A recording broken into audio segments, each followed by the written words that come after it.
Dear colleagues and friends, from a distance and from the bottom of my heart, a warm welcome to all of you at the APH Spring Sessions on implementation. For APH, connecting people is key. We do so by sharing knowledge and ideas, supporting each other in our research, and by becoming friends and having fun together. This week, we implement what we learned about connecting people during lockdowns. Sheer luck that the spring sessions were already themed at implementation research, thus were organized by implementation experts. I was so happy and proud last week when I received our special edition of the newsletter of the APH. It presents the brand new Amsterdam Center of Implementation Science with network meetings, a knowledge hub, and a visiting professor. I hope it will inspire you all to strengthen our mission to improve health for all, powered by science. I will now hand over to our chair, Paul Kuijer, our colleague from the Department of Public and Occupational Health, formerly working at the Cornell Institute. Paul is an associate professor aiming to enhance work-directed care, including implementation, for knee osteoarthritis patients. He also is an enthusiastic and popular teacher and a happy cyclist and speed skater. Paul, thank you so much for being our chair. The floor is yours.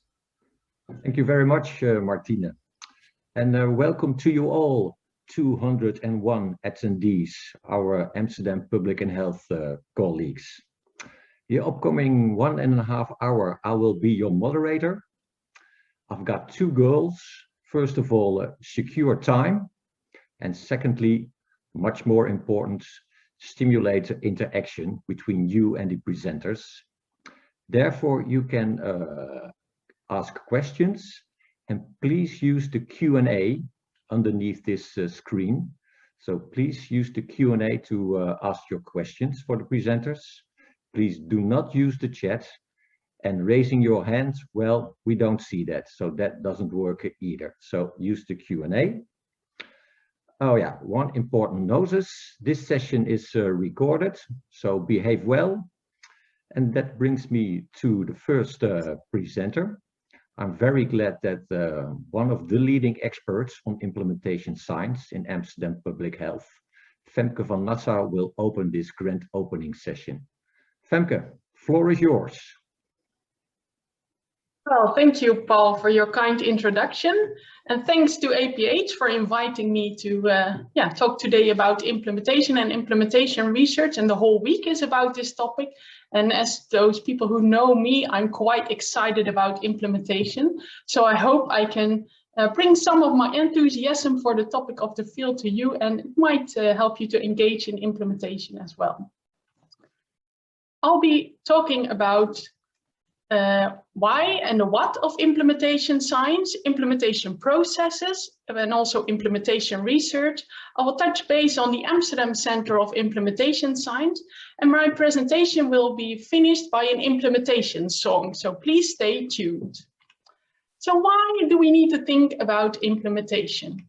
I like this graph to represent what's the gap between science and practice. So if you think about a small ball being science, and a big ball being practice and policy, there's quite a big gap between the two fields. And with implementation and implementation science, we try to narrow this gap and also to accelerate the process from research findings to practice. But the thing is, people often think that the magic will happen once your intervention or innovation has shown effectiveness, that it will implement itself. But I can tell you this is not true. We know from research that it takes about 17 years from an initial idea to be implemented in practice. So that's 17 years. And that's only for the lucky ones. So it's only for about 14% that will be implemented in practice. Well, this is more from a clinical research, but we recently conducted a systematic review looking at injury prevention studies. And there we saw that it took about 5 to 10 years to be implemented and scaled up, and about 1 out of 3 innovations or programs were implemented in practice. And reasons for no implementation were lack of funding, lack of time, no commitment of stakeholders, or just that the interventions didn't show any effectiveness. So what are the issues we face in real world when we're moving from science to practice? I like to show you this graph. So on the one anchor, you see the expected effect, and on the other X, you see the time. So assume you have an intervention that shows really good effectiveness in an efficacy trial. When you move to an effectiveness trial, we often see a drop of the effectiveness of the intervention because you're moving to less controlled settings. And that's even more when you move to an implementation trial where it's even more looser. So you get a reduced effect. This is what we call the voltage drop. But then after an implementation trial, you expect the intervention to be implemented as it is. But the reality is different. In real life, we see that even the effect in real life drops even more. People might drift away from your program, or they might implement it in different contexts or settings than where it was initially developed for. And this is what we call a program drift. So these are two aspects that are important to keep in mind when moving from science to practice and policy. There will be a voltage drop, and you need to prevent a program drift. So that brings me to implementation science. What is implementation science? I do like the definition that is displayed in the journal Implementation Science that was launched in 2006. So it's quite a young research field. And it describes it's about the systematic uptake of our research finding into routine practice. And it focuses on professional and organizational behavior. And that's something you need to remember. It's about behavior. But this time, it's not about the behavior of your target population, for example, children or patients, but it's about the people who are implementing your innovation. So that might be nurses or teachers, and they are used to doing something one way, and then you bring something new into the field and expect them to do something different. So you want them to change their behavior. So implementation is all about changing behavior of your implementers and the system. And these, I think many of you are somehow engaged in some form of implementation. You might be working on a research idea, development of an innovation, you might pilot test something, conduct an effectiveness trial, or maybe a more real life trial, or you might be scaling up an intervention. And what are questions you can think about in each phase? For example, during an idea phase, you might want to think, what is current practice? And is there really a need for the innovation I want to develop? During development, you might want to think, who are my stakeholders? Who do I need to make this a success? And is there any support needed for implementation to make the innovation work in practice?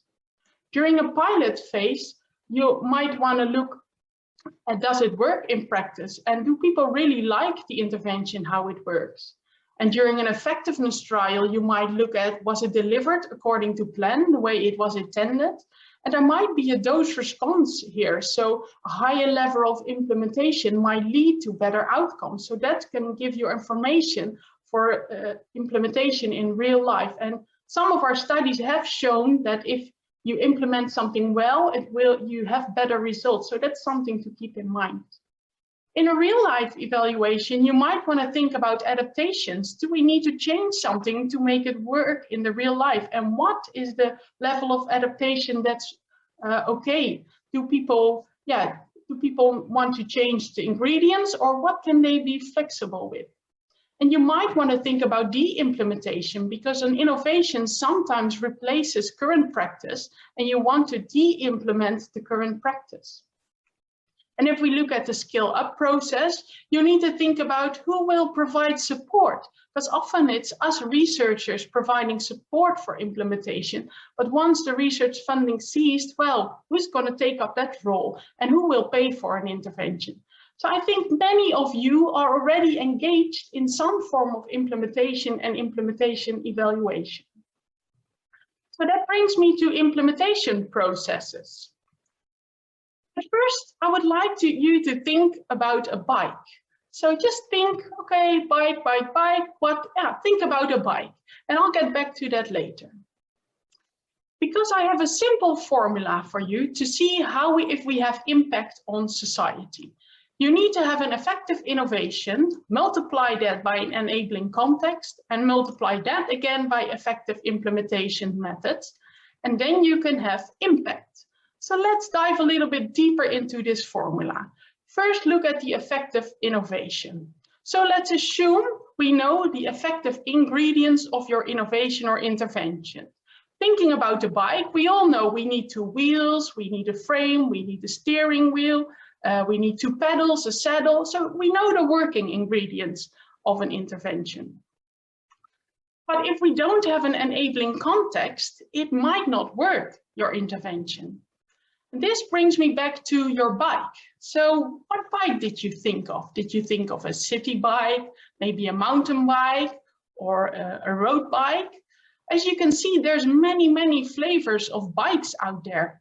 So it's good to think about, okay, I have this picture of a bike in my mind, but what would my stakeholders think? Do they have the same ideas of my innovation as I have? Because they might have a completely different view on it. And that's why it's important to talk to your stakeholders, identify who your stakeholders are, and it's relevant in each of the phases or types of research to think about your stakeholders and talk to them and hear how they think about your intervention or innovation and what processes are needed to make it work in practice. Because if you talk to your stakeholders, you might find out that they have completely different views on context. They might want to use a bike to transport children or maybe a Christmas tree, but they also might want to think about a bike that can be used in a train so it's foldable, or they might want to use a bike to go on holidays or just go for a road trip. So it depends on the context where the innovation is being used for and implemented. So that's good to talk to your stakeholders and hear about their context and their considerations. Colleagues of mine in Australia, Harriet Court, they developed an overview of facilitators and barriers for implementation. And I do like this one, and it's organized along the socio-ecological model. And facilitators and barriers are determinants for implementation.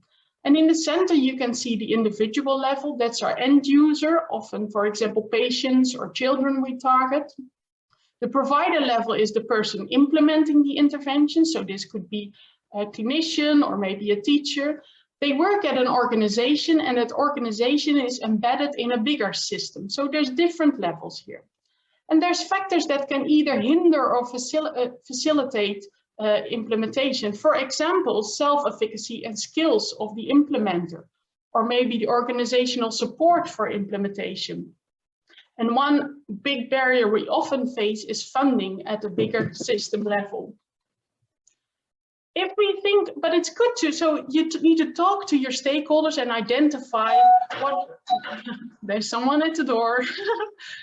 You need to identify your stakeholders and think about, okay, what factors play a role for them to either hinder or facilitate implementation.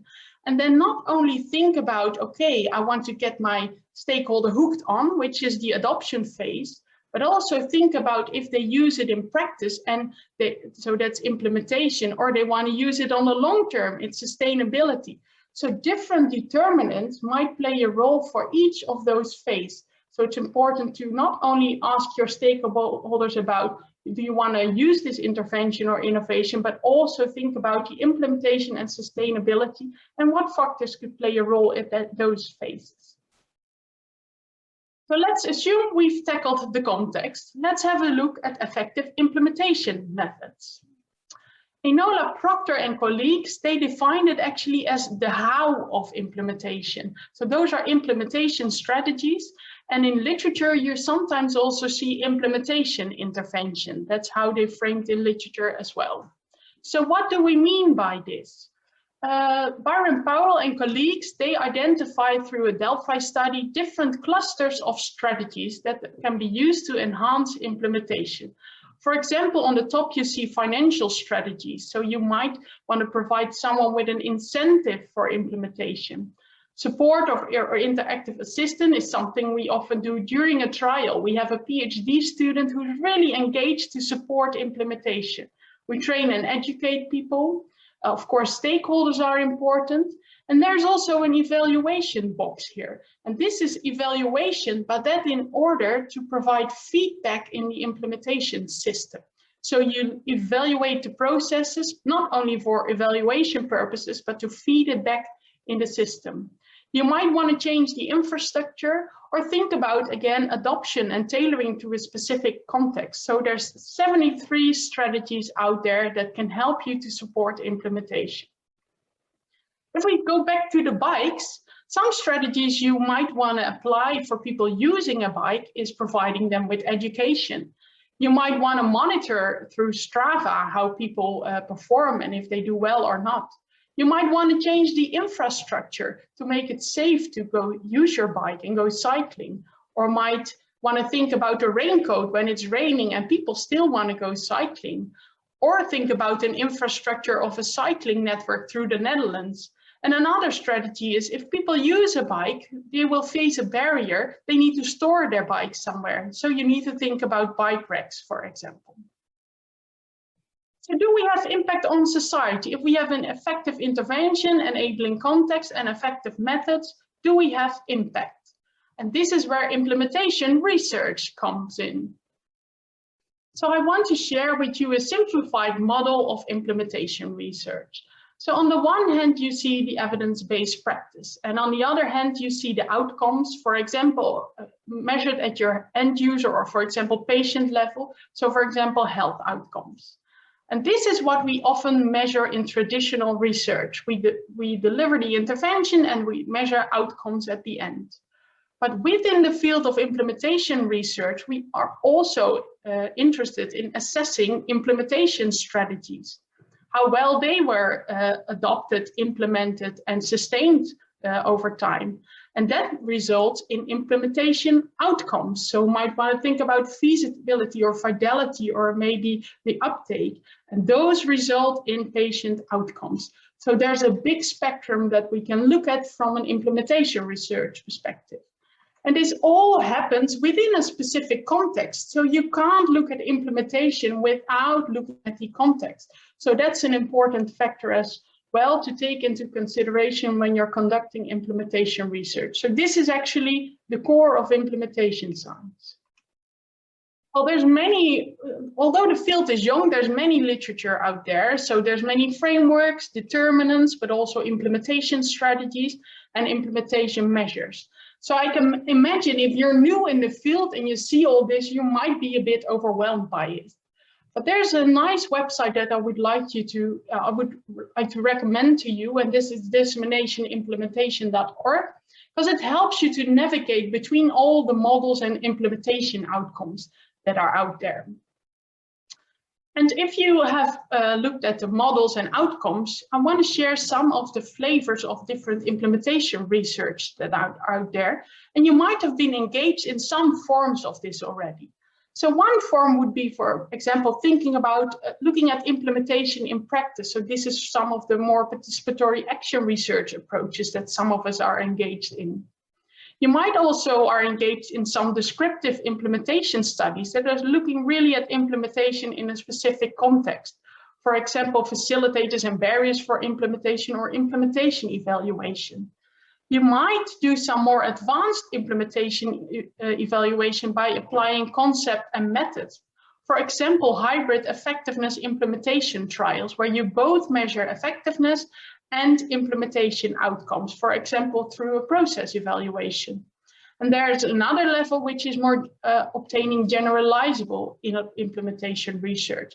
For example, this is the type 3 hybrid trial, where you mainly focus on implementation and only measure a little bit of implementation, or you might develop new models, theories, or frameworks, or new instruments for implementation. So I think many of you might already have been engaged in implementation science, might even without knowing it. So maybe you're already a pro.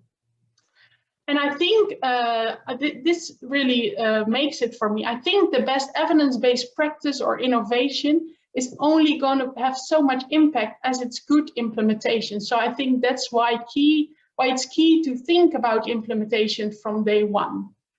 And that's why we have launched the Amsterdam Center of Implementation Science. And Martine already briefly touched base on it. But this is we want to help you improving implementation and conducting implementation science. So over the last year, a small working group has been working on the preparation of this center together with the steering committee, and I would like to acknowledge them all for all their hard work. And this has resulted in the following stuff that we aim to do. So we want to exchange knowledge. So Martine already said, we sent out the first newsletter last week with a lot of information and tools for you. And we bundled a lot of tools and information on the APH Knowledge Hub.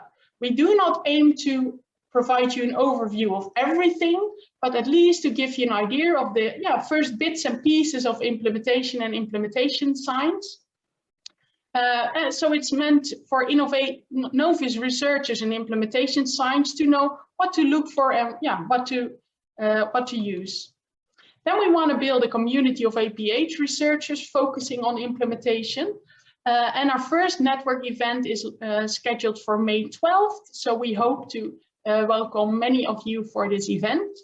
We will work on education and teaching and research funding. And there's also a national and international collaboration, for example, with the European implementation event held end of this May, which we co-organize. Well, I hope this has given you an idea about what is implementation science, and what do we do within APH to support implementation and also to help you conducting implementation. And now I would like to thank you all for your time, and I hope I have sparked a little bit of enthusiasm for the field. And now I would like to wrap up with a nice song about implementation. Thank you. Here we go.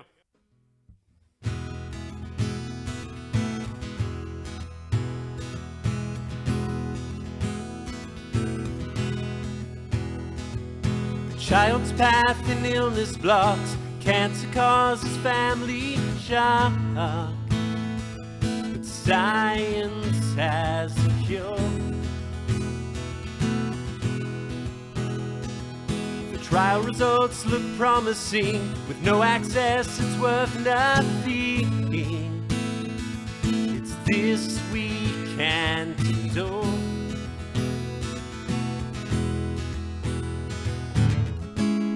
A decade of progress moves us on.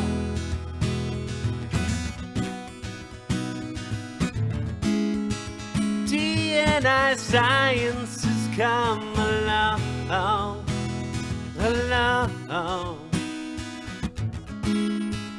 Celebrate increase in our field. It's still so far to go. Woohoo! Thank you, David Chambers. Besides being a great singer-songwriter, you will also be our visiting professor and advisor for our Center of Expertise on Implementation Science. You bet. We got 4 serious topics to address, so I'll put on my glasses so I won't make any mistakes. First of all, what makes implementation science so exciting for you? So if there's anything we've learned over the last year, it's how important implementation is. It's all around us, whether we're thinking about public health measures, whether we're thinking about treatments, whether we're thinking about vaccines. And the science is really exciting because it's about optimizing what we know toward the betterment of health and healthcare for everybody. We've got lots of breakthroughs in precision medicine, in new breakthrough treatments and preventive interventions. And so we need to be thinking about how we make that available for everybody. Also, not just how we implement more and more, but how we de-implement things that are ineffective or harmful, and how we try to sustain some of our important evidence-based interventions over time. So all of that fills me with a ton of excitement and enthusiasm. That's very good to hear.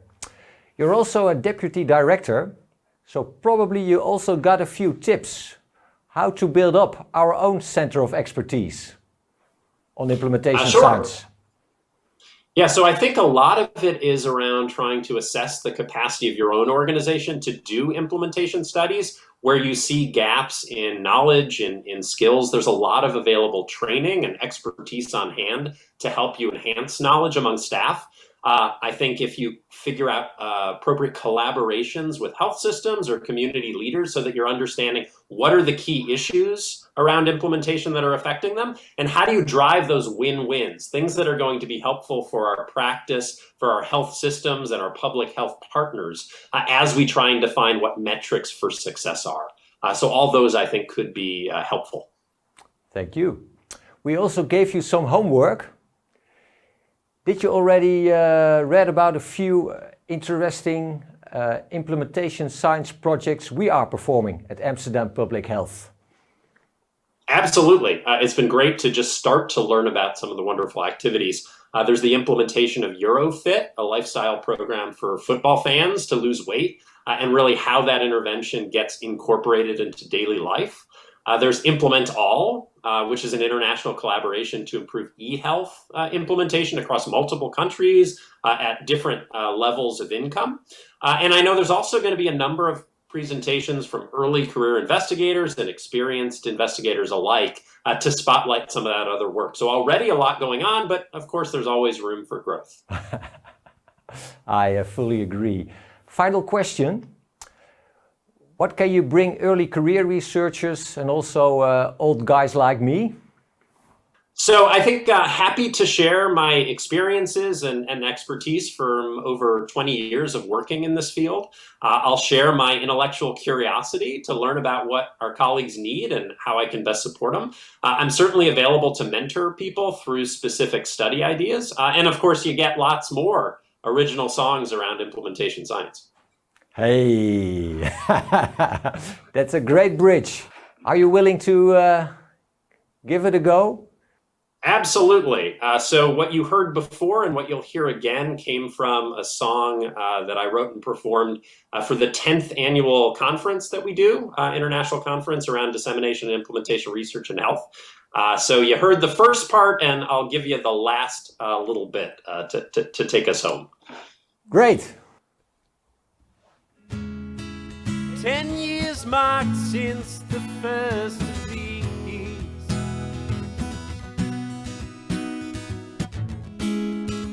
Population health remains the key.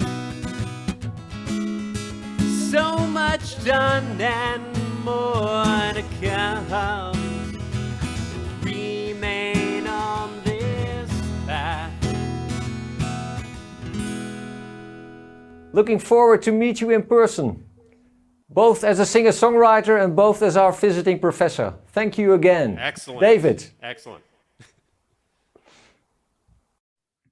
Yes.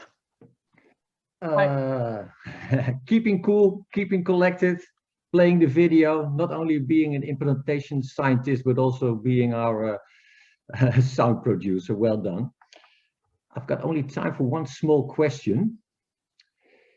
Do you think that the Netherlands have a few advantages above the United States for implementation and implementation science? So we'll beat David Chambers, being Dutch. Well, that's a tricky one. I think if we look at implementation science, the US is really way ahead of us at the moment because they've been doing a lot of implementation research for the last 2 decades. And I think there's quite some momentum in the Netherlands to also open up the space for implementation and implementation science with a lot of initiatives, amongst one, the APH Implementation Center. So I'm not sure if we're going to beat them, but I'm pretty sure we're going to be I hope we're going to be a good competitor for them. And preferably maybe not a competition, but maybe collaborate together to make it work together. That would be my ultimate goal. Much better. Thank you, Femke. That brings us to the second presenter of today for the grand opening session. One of my favorite colleagues, Carlien Straat. She's a PhD student, and she will tell us about her successful implementation of her active trial. Carlien, are you ready? floor is yours. Yes, I'm ready. Thank you, Paul. I'm glad the movie worked at the end so I could see some of your dance moves. Yeah, my name is Carlien Straat. I will shortly present about the development and implementation of my research project, which includes the development of an e-health portal. Maybe you have heard about it before. It is called Ik Herstel, or I Recover in English, which aims to enhance post-operative care for patients that receive a knee replacement surgery.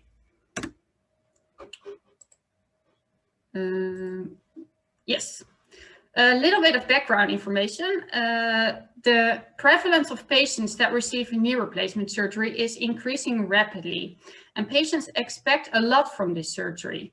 However, we know that the real recovery time, the patient journey, often takes longer than is foreseen, and it may take even up to 12 months.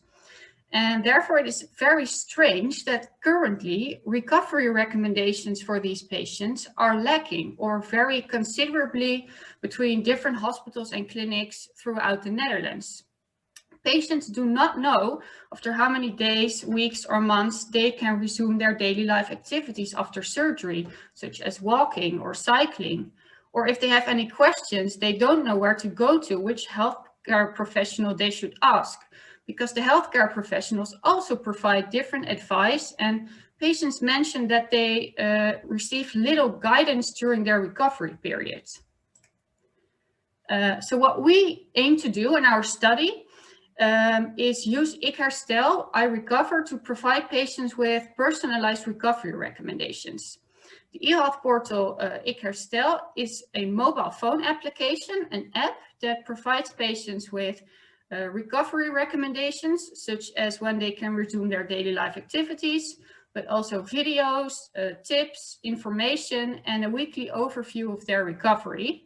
So basically, from 1 or 2 consults with your orthopedic surgeon, you get a sort of roadmap to your recovery in your own pocket on your mobile phone. And we know that from previous studies that also used a previous version of the Ik Herstel app, that it is very effective to use this form of e-health to improve post-operative care after the surgery. That was in a nutshell what our e-health program aims to do. And for successful implementation, we had to take a few things into account during the development. 3 things were very crucial. First of all, like I said, patients and clinicians need to be aware of the long patient journey, because patients still expect too much from their surgery. Secondly, consensus about the road to follow between different healthcare professionals was needed. And you can imagine that there's a large variability between patients on their recovery period. Patients have ups and downs and do not recover at the same speed. So personalized recovery recommendations were needed.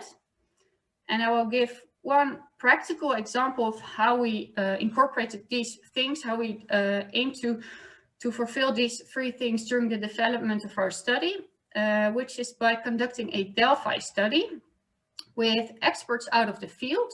We had 16 experts, orthopedic surgeons, occupational physicians, physiotherapists, and a physician assistant. And together, this expert panel tried to reach consensus on multidisciplinary recovery recommendations for patients with a fast, average, and slow recovery after a knee replacement. So these patients, these experts, they had 4 Delphi rounds, and they had to agree on the resumption date of 27 daily life activities. So the resumption date, for example, after how many days, weeks, or months a patient can resume walking, cycling, lifting, carrying. And after 4 rounds, the expert panel reached full consensus. We were very happy about that. And we implemented these recovery recommendations into our e-health portal. So with this Delphi study, we created awareness, we reached consensus, and we developed personalized recovery recommendations. It already took quite a few years to get up to the point where we are now. We, like I said, implemented the recovery recommendations into the e-health portal. And we are currently including patients for our multi-center randomized controlled trial, the ACTIVE trial. We hope to have results in about 2 or 3 years about the effectiveness of our eHealth portal on post-operative care and return to normal daily activities, and also implement our eHealth portal in Dutch hospitals and clinics. The previous versions of eCareStel are already being implemented for other patient populations, gynecological and abdominal surgery patients. So we hope to learn from these implementation strategies and implement our own eHealth portal at the orthopedics department too. Thank you very much. Well done, Carleen. I've got a question prepared, but I also saw that it was in the chat. But please, people, do not use the chat for questions. Please use the Q&A. But we got a question asked in the chat by, if I'm correct, Marjolein.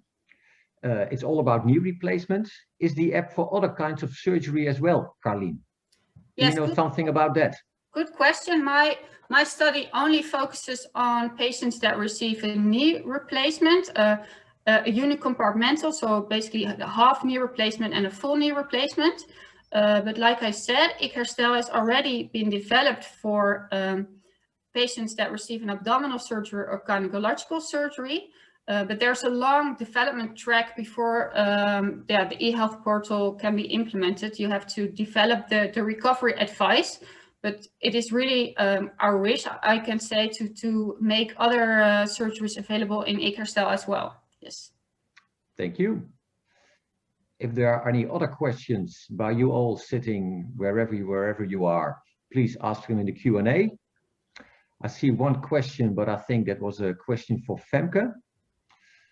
But in the meantime, I've got a question for you, Carleen. Did you use another implementation strategy? Because these are knee arthroplasty patients. Is it different than for the abdominal surgery patients?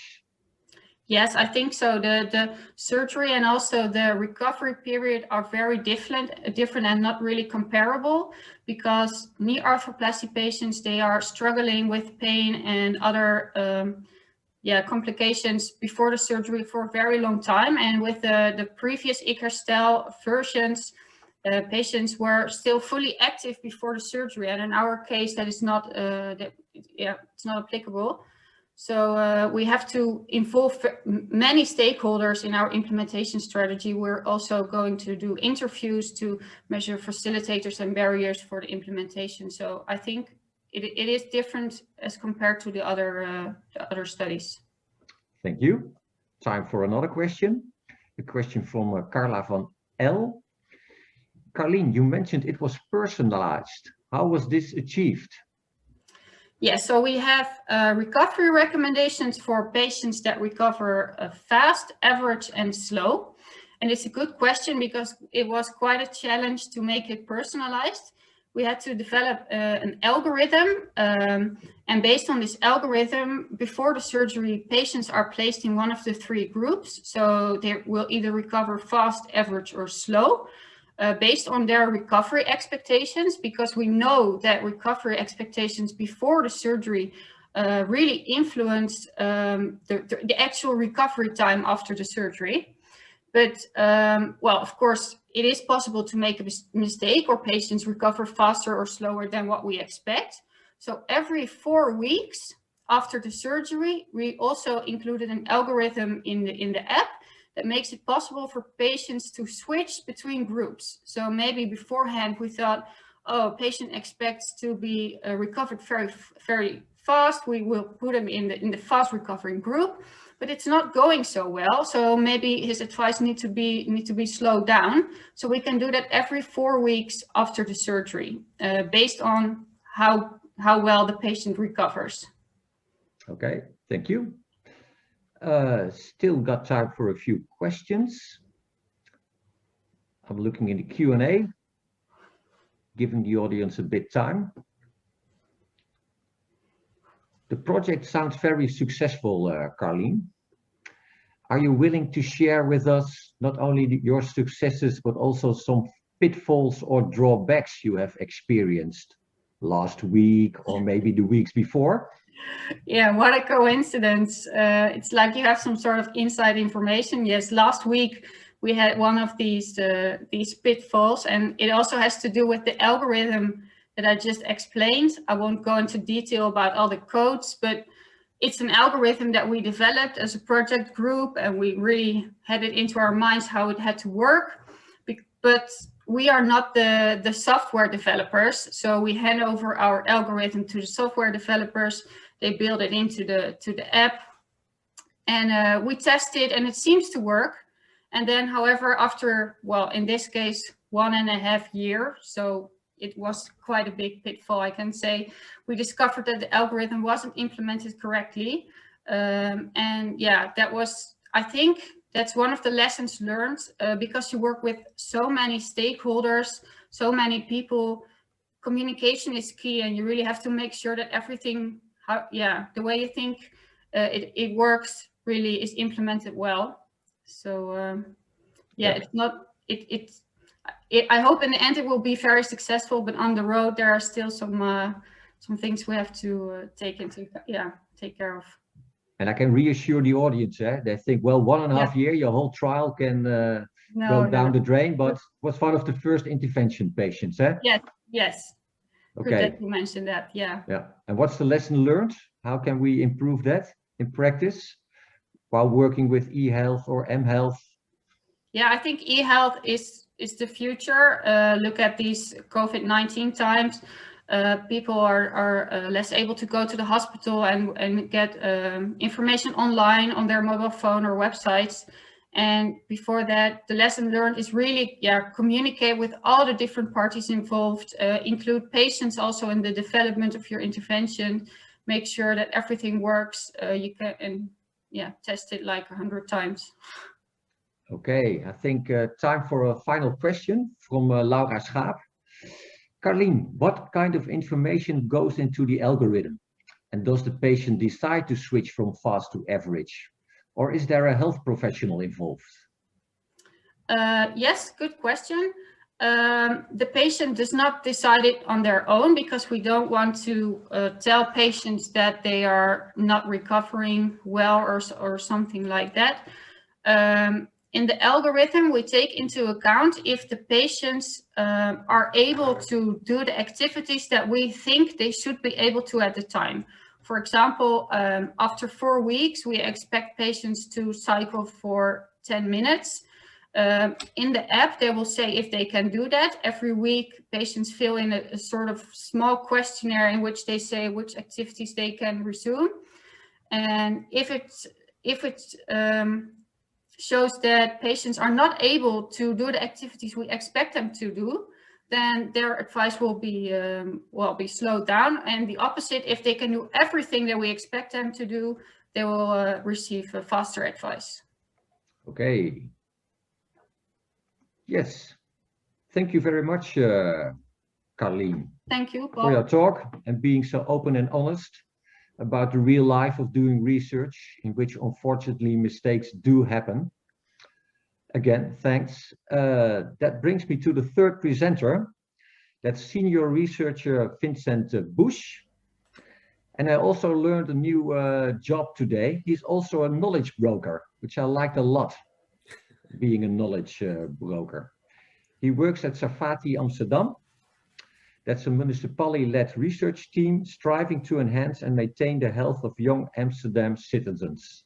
Did I do that correctly, Vincent? Yeah, you did. You really well. So the floor is yours. Thank you so much. Well, first off, you just have to wait and see a couple of minutes to know whether you really want to be a knowledge broker or whether you still want to stick with your current job, but you're always welcome at Safati. Well, yeah, thanks for the introduction, and thanks so much for having me today. And really excited to be here and to tell you a little bit about what I do at Safati Amsterdam and what it is. And to be able to do that, I have to tell you a little bit about the context that we do a lot of our work, our current work in, and that's in context of the Amsterdam Healthy Weight approach. And something is not going. the way I hoped with my slides. Oh, it is. I wasn't patient enough. Sorry. Yeah, the Amsterdam Healthy Weight approach, because this is Amsterdam's answer to the obesity pandemic that we face, and it's one of the problems that we face. And their mission and vision, I've put here. It's to get children to eat healthily, to get a good night's sleep, and to have sufficient exercise during sufficient exercise. And well, we have a long-term vision in that, and that we want to have all Amsterdam children at a healthy weight in 2033. So it's a long-term plan. It's well, like it's stated, it takes a village to raise a child. Everybody's needed in the whole city. So in terms of implementation, I saw a lot of things. What Femke just said, to put into practice, at least we're trying to, with all these strategies. If you want to know more about the Amsterdam Healthy Weight approach, please look at the UNICEF report that I posted here on the slide, and I will tell you a little bit more about how it came to be and why it's shaped the way it is. These were two of the things that Femke also mentioned. You get, if you have a plan like this and you have a goal like this to get all children at a healthy weight and to influence all those behaviors simultaneously, well, that takes a lot of ingredients, a lot of actors involved. So here again, it's a socio-ecological model that we adapted from Dahlgren and Whitehead. And well, yeah, these are the ingredients that Femke talked about. And then on the right hand, you see the so-called health and all policies model that the WHO promotes and uses, as we do, in trying to get all these ingredients at the proper place at the proper time and in the proper way. So it's all an implementation. For all implementation is why we're using this. And so that's a little bit about the context that we work in. So what does that look like? It's a lot of things that I've told you that the weight approach tries to do. It involves a lot of healthcare interventions and policies and changes, a lot of neighborhood initiatives and interventions, lots going on at schools, lots going on at the healthy environment that we have in the city, or the unhealthy environment. We try to get more healthy. And there's a lot of action going on in the political arena around this. And all these things happen simultaneously in one big program. So there's a lot of implementation going on, and a lot of development going on. And the municipality wanted to do this, but wanted to do this in an evidence-informed way with durable implementation. So that's asking quite a lot, as you can imagine, because that would have, they want to make sure that everything that they do, that's evidence-informed, evidence-based as much as possible, and to use all the most recent insights from science to do that, and also to know whether what they're doing at the moment is actually working, or whether they should implement it in a different way or design it in a different way. So this goes for interventions, this goes for policy changes, for all types of things that you can imagine that we have to take into account. So that takes a lot of capacity, infrastructure, collaborations, and know-how to be able to do that. And that's where Safati Amsterdam comes in. It's like you said, Paul, it's a municipally led research institute. But we're just one part of it. It's actually a collaborative institute with all of Amsterdam's knowledge institutes, of which APH is of course a big one, and we work a lot with a lot of colleagues from APH. So that's also why it's very nice to be here today and to be able to give this talk. And one part of Safati is the so-called cohort.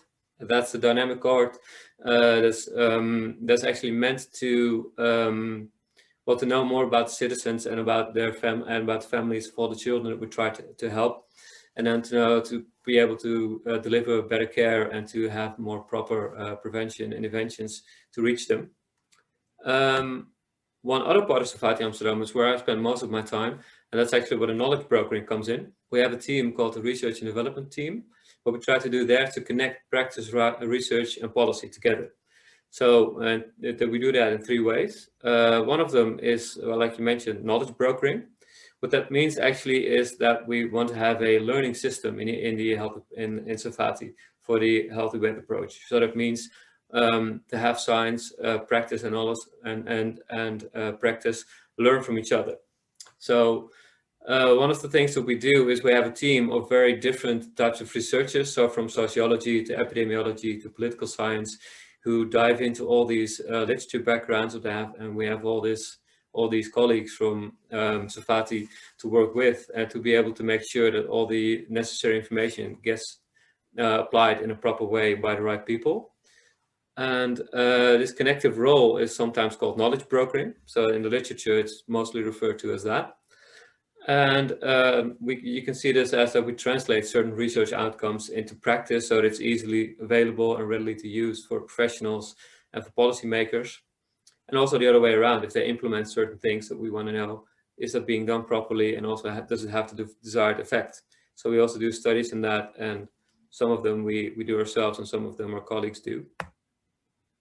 So just to give you some examples, is that, for instance, one study, one part you can imagine that we're doing translating science to policy is that we have studies with the UvA Law Department, and then we're studying we're exploring possibilities for a municipality to shape via regulations and laws to create a healthy public food environment. So what's possible, what can you do, what can you not do? And in that way, science is directly translated to what we can do in policy. And the other way around, we're doing a very interesting stuff with APH, with, for instance, the Department of Marchinapau. We're doing a study on sleep. So we're having developing a sleep intervention, so from scratch for primary school age children. So that gives us the opportunity to really translate science into practice, and also a little bit into policy, of course. So it actually works all the way around. We also have a lot of interventions in practice, such as an intervention called Jump In. And we're evaluating that via process and effective evaluation to see what does that do, and feedback into science. Does that work, and what does work and what doesn't? And in that way, we shape this triangle. And yeah, so the general principles that we use in our work is to especially collaborate with a lot of Amsterdam's knowledge institutes. That's really where the wealth of our knowledge comes in. I mean, we're not that big of a team, but we have a lot of partners that we value greatly, and that help us to shape all these, to make this possible. And then we connect science to practice and policy in the way that I just described. We do that in an evidence-informed way. So that's the idea, is to have also what you just mentioned, to de-implement certain things and to implement other things. So to do that as evidence-based as possible. We use that health and policies framework, and in our design of interventions, we mostly use them to be able to change wheel, intervention mapping, and such methods. And well, for us, the future of knowledge brokers, at least in Amsterdam, is that we're continuing to pioneer with our research and development team to function as knowledge brokers and in-house researchers. And we're expanding the scope of this little science hub to other public health challenges at the moment that Amsterdam also faces, such as tackling mental health and COVID-19. So that's where we're trying to expand our reach in that sense. And I wasn't sure whether I was already in my 10 minutes, so I couldn't see the 1 minute sign. Don't know if it was up already, but you did a great job. Come again? You did a great job. Ah, thanks. Well, that's good to hear. Well, so that's my talk for now. Thanks so much for the attention. And are there any questions? Very good. Floor is open for questions. Please address them in the Q&A. But as a moderator, I'm lucky I can maybe already ask you a first question. As said, I'll try to be a broker.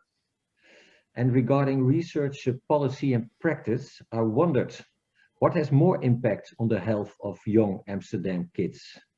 Is it convincing science? Is it a right city council member, or an appealing role model or social influencer? Where should I bet my money on? Convincing science, a city council member, yeah, or a role model? Oh, you're not going for the easy questions. No. Well, thanks for that. Well, I would go with, well, I don't think you need to convince science. I think most of our partners in science are actually very aware of the value that knowledge can have. So don't start there. what would be valuable is to have them speak each other's languages, in the sense that sometimes, such as aldermen or you know, a city or policymakers need to have another. They need to be able to do what you want them from science. So it's not just about the context, but also in what way are they going to implement what you want to have done. So in that sense, the evidence for science, the only thing that you need to do, I think, is to really be keen on that health from all policies model, and also to have techniques like the behavior change wheel and intervention mapping present, so that you know that what you want to have done, have implemented, that it works, but also to give policymakers a little bit of a scope, like a little bit of a menu to pick and choose, not just design an intervention and then go to practice and see whether that works, but have kind of a menu ready, because you got a lot of different methods to be able to change behaviors. So make sure that you work with those policymakers and with those people from practice to actually see, well, if we design it in this way, will that work, or will that not be able? Won't we be able to implement that durably? Thank you. So if I summarize, I should bet on interaction with the city council members and the policymakers as having the largest effect. Yeah, I would thank go you. for that. Yeah. I will do that. We received some questions from Carla van El. Thank you again for being so active. Can Amsterdam public health researchers also approach Safati to see if their questions and expertise connect to your research activities? If Yes, so, please do you do. have an example? Yeah, please do. We have loads of examples of this. We're working on a lot with a lot of colleagues here that I think are present here today. At least Femke is one of these colleagues. Yeah, we have a lot of examples of that. We're working with people from the Martina Pauw, Jaap Sadel's department, Jessica Petrowski's department, from UvA, from Amsterdam UMC. So yeah, loads of examples. So please contact me and see if we can collaborate. We're actually very keen on that. And that's where the strength of Safati comes in. We're just a small hub, but the point is to connect the proper knowledge hubs and knowledge institutes and departments to the questions that we have. So please. Thanks. I've got another question from Tomris Tsetsuroglu. Sorry if I pronounce it wrongly. Regarding also to your hub function. What you are doing sounds great, Vincent, he says. Do you have any connections with food industry, funding, advisory boards, etc.? If not, have they approached Safati to collaborate with the project? Well, thanks for the compliment, first off. You mean as in, are we funded by them? No, we're funded by the municipality and the knowledge institutes in the region. Those are the funders of Safati. And yeah, no, not in that sense. We don't have structural collaborations with any of them. Yeah, that's on purpose, or is it just because of they did No, not connect you? That's I'm going a little bit out of my book here, but I think that's being done on purpose, because we don't want to have that sense of, you just want to have an ethically very clear view on how you do things, and you don't want to have, these kinds of questions pop up then. Yeah, thank you. Another question, this time by Hille Vos. Could you perhaps give an example how practice is involved in designing the sleep intervention you mentioned? Yeah, I could give you I could give you a couple of examples. It's one of my favorite projects anyway. So, Laura Belmont, the lead researcher on that, she's worked with a lot of participatory methods with children themselves and the parents of children to be able to really understand the behavior. So understand everything that goes on in the whole process of sleep behavior. And so that's one part of it. Another important part of it is that she had a lot of contact with a lot of policymakers and people from practice to see what types of departments exist in a city, such as Amsterdam, that might have an influence on one of these determinants of sleep. And for instance, you could think of the health department, but you can also think of one of a big determinant of sleep behavior is whether children have a safe home space. So if they have a safe home environment. So there are departments in the city that really are keen on also stimulating that and to facilitate that. So a lot of these different departments she's been in close contact with to be able to design an intervention that would also be effective. So targets the proper determinants, but also would have something to actually be implemented in a durable way. Thank you very much, Vincent. Well done. Thank you. Thanks on behalf of us all. And that brings us to the fourth, last but not least, presenter, Paulien Groense. Paulien Groense works as a senior staff member at Zonneway, and she's specialized in strategy and innovation of implementation. Well, she nods, so I think I did that correctly. Pauline, the floor is yours. Yes, thank you, Paul. So welcome everyone, and thank you for inviting me. As Paul mentioned, so I work for Zonneway, and I was asked to tell you something about funding towards impact from the Zonneway perspective, and I'll try to do so in 10 minutes and leave some room for questions. I think to understand why we as Zonneway care so much about implementation and impact, it's important to understand a little bit about where we come from. So in 1998, we were established as Zon under a law, the law on Zonneway. And that law actually tells us to do two things. So first, we have to stimulate health research and care innovation, so push for knowledge development. And second, we have to promote the use of the results, so knowledge utilization. So from the start of our organization, we actually were really keen on impact and implementation, on knowledge utilization. When you look at how we started in 1998, we really pioneered on this topic. Yeah, so we started, and this is not all that we've done, it's just a few examples, but we started with a very tiny implementation team at Zonneway.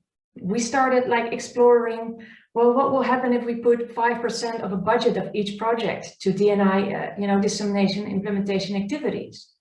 Or what about implementation fellows? Should we not do something with implementation fellows or improvement programs? And I think in 2014, The Lancet released a series on research waste. And I think some of you will definitely know this. And David Chambers, who we've just heard, actually had the first article in that series, writing about research waste, but also really about the use of research outcomes. And this has really pushed also Zonneway to think about, okay, how are we really going to establish this? And in 2017, we developed our Zonneway Impact Assessment Framework to also relate to our accountability on stimulating implementation and having impact. And when we move onwards, now in around 2020, we started, for instance, also with implementation trainees within our organizations and a focus on infrastructures. And what also is really important, I think, and I noticed it, I put it above, is that the RIVM in 2018, of course, published a saying that in 2040, the costs for healthcare will double compared to 2015, adding up to 174 billion.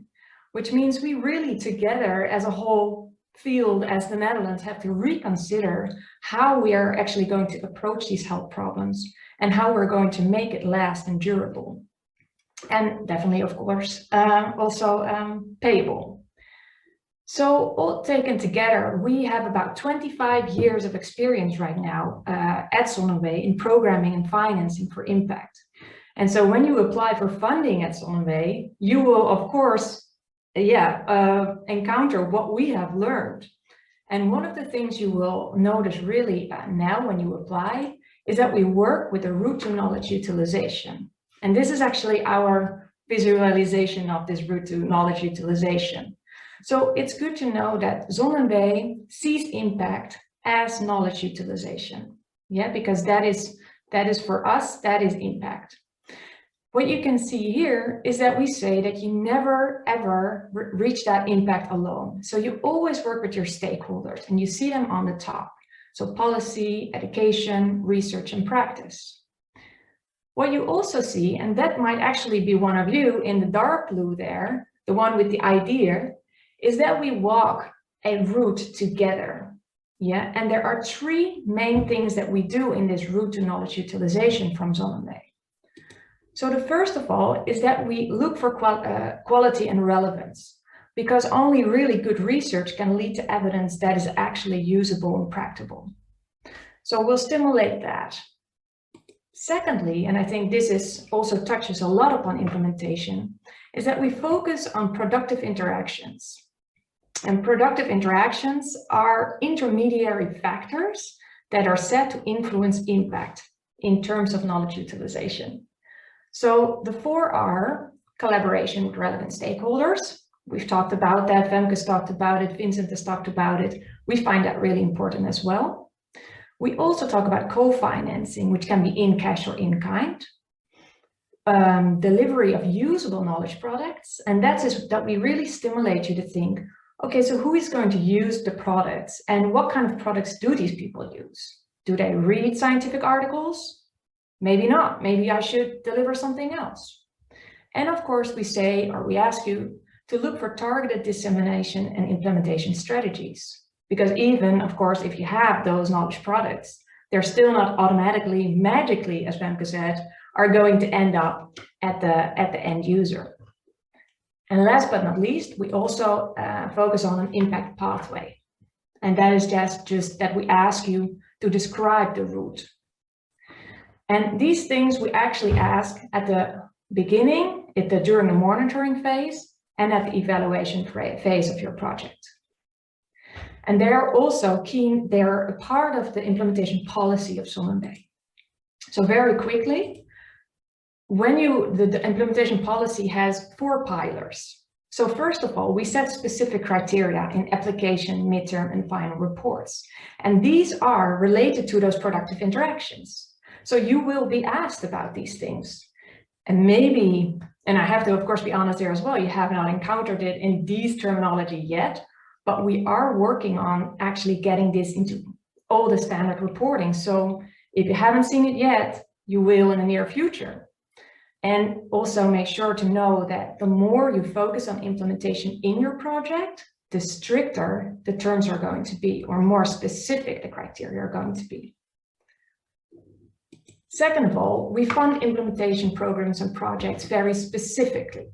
So maybe I think most of you will know about the prevention program that has also a specific line on implementation. And that's like an example of what we do specifically. We invest in implementation infrastructures, and I think a really good example of what we do right now together with other organizations is we're establishing a Netherlands Implementation Collaborative, saying, okay, we need to together look at how we can stimulate the field, exchange knowledge on this topic, not by doing new things, but really connecting what already exists. And if you want to learn more about that movement, have a look on the website. And I think an important one is that we fund and stimulate implementation expertise.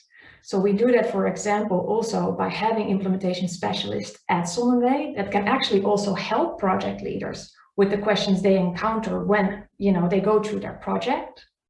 But another example is that, for instance, we're also hosting the European implementation event together, which is also a way to really get to know more people in the field, but also get some more knowledge yourself. So what do I see as the way forward? Of course, there's a lot to say, but I do think that we're moving towards more and more specific implementation research. And I think when we go back to what Femke said in her presentation, that's that one of the lowest things that or not lowest, but you meant the generalization of implementation knowledge, that type of implementation research. I think we're going to see more and more, together also with more evidence-based implementation. So we're going to we're building an evidence-based under implementation, but we're going to focus more and more on that too. Together, of course, with implementation capacity and what we call, it's a good frame in Dutch, but in English it's a bit weird, acknowledging and appreciating. It's erkennen en waarderen, but it means how we also look at team science, how we look at impact, how we acknowledge that and appreciate that, also when it comes to, for instance, personalized funds. I've seen my 1 minute, but I have to say that I will stop here because there's a lot more to tell, and I'll just go back to you, Paul, and see if there are any questions. Thank you very much, Pauline. Probably you helped me and of course all our Amsterdam public health colleagues a lot. We're all doing our utmost best to receive grants from ZonMW. You gave us a few tips already, but are there a few do's and don'ts that you can address so we can further improve our Yes. grants?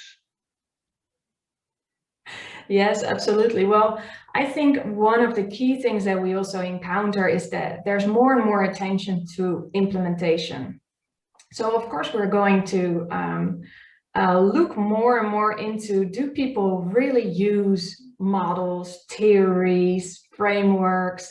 You know, how do they, we know so much more. So really try to integrate the knowledge that you have on implementation in your submission. And we see, sometimes we still see, for instance, projects that really only focus on client outcomes and don't measure implementation outcomes, which, you know, is something to really consider. You're doing an implementation project. You should really also look at implementation outcomes. So those are that main focus on implementation is really good to put in your projects. And of course, if you don't have the expertise yourself, find the expertise and have that person connected to your project to help you out and make the project even better, because that's eventually what you want. Thank you. I was also, I see that I am still privileged to ask a question, but feel free, anybody. Here is Pauline ZonMW. She can help you out by improving your grant proposals. I was also curious about the more specific research. What are you aiming at for implementation science? You mean the implementation research I was talking about? Yes. So I think when we look at it now, we do a lot of implementation in practice projects, but not the more overarching implementation research. So it's we still don't really do that. It's very specific. But I do think that within the Netherlands, there are so many things that we need to test trial in the Netherlands. For example, all the measurement instruments and all the tools that many of them come from abroad. How well can they be used within the Netherlands? How can we validate them? Yeah, things like that is going to be, I think, also important, because we see from the different programs that we run at ZonMW, there are many overarching implementation questions that touch upon all those fields that you want to actually take on another level and see if you can, dig into that. Okay, thank you. I already did a print screen of your route to knowledge utilization, so that will help me out. And I also got a bit of a side question, if that's allowed. You got a new boss at ZonMW, Marcel Levy. He's a colleague of us at Amsterdam UMC as a professor, but he was also, of course, the chair of our board of directors. What do you think? What will will he have a strong influence on ZonMW and implementation science? Marcel Levy. So Marcel Levy is really connected to NWO, who of course is our big brother, we sometimes say. But I think, Marcel, we know him also from before, of course, and I do think he has a strong opinion. So I'm also very curious on what he's going to bring to the table. But what I do really see is that also with our new director, fairly new director, Veronique Timmerhuis, a lot of interest for the topic. You can also see in our policy plan, we have a huge focus on impact. So I think we have the right noses to the right, well, in my opinion, right noses to the right side right now when it comes to the focus on implementation and impact. And of course, I'm excited to know what's going to happen, who's going to be the new Secretary General, how the politics are going to look like, because that really influences also what we can do from the funding perspective. Thank you. We got some questions from the audience. Han Adema, thanks for your presentation, Pauline.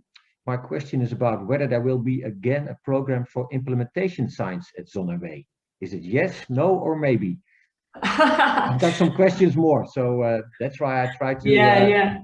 Well, let me tell you, I wish, I hope and I am aiming for it, but I cannot guarantee anything. I think this is something that is important. That is for me personally also something I strive to, but it will all depend on if we get also the ministry involved in this really good idea.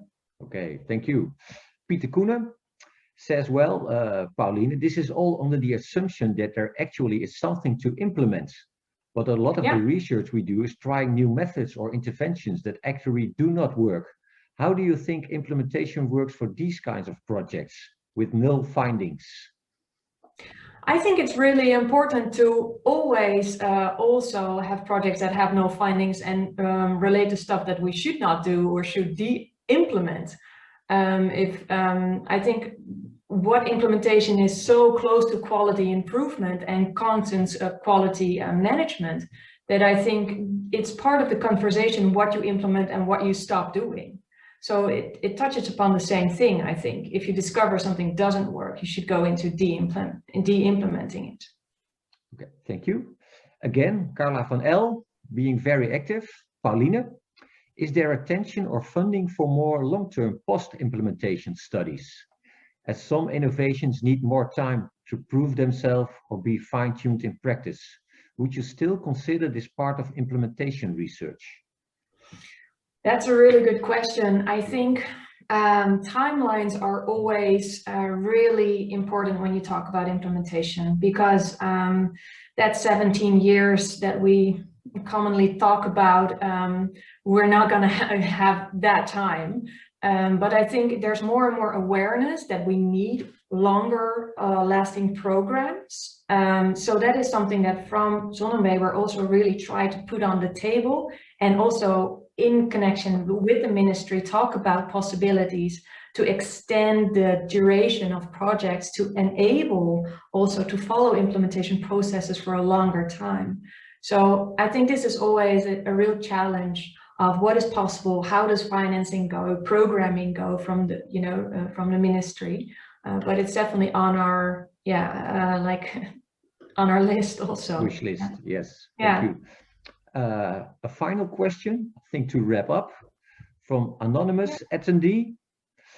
Dear Pauline, could you provide an example of an impact pathway? Could you share an example of an impact pathway with us? It would be hard to share an exact example, I think, because it depends on your project. But an impact pathway really enables you to answer the questions. So what am I doing, with who, why, when, what do I aim to reach? So it's really a description of where your project is going to lead to.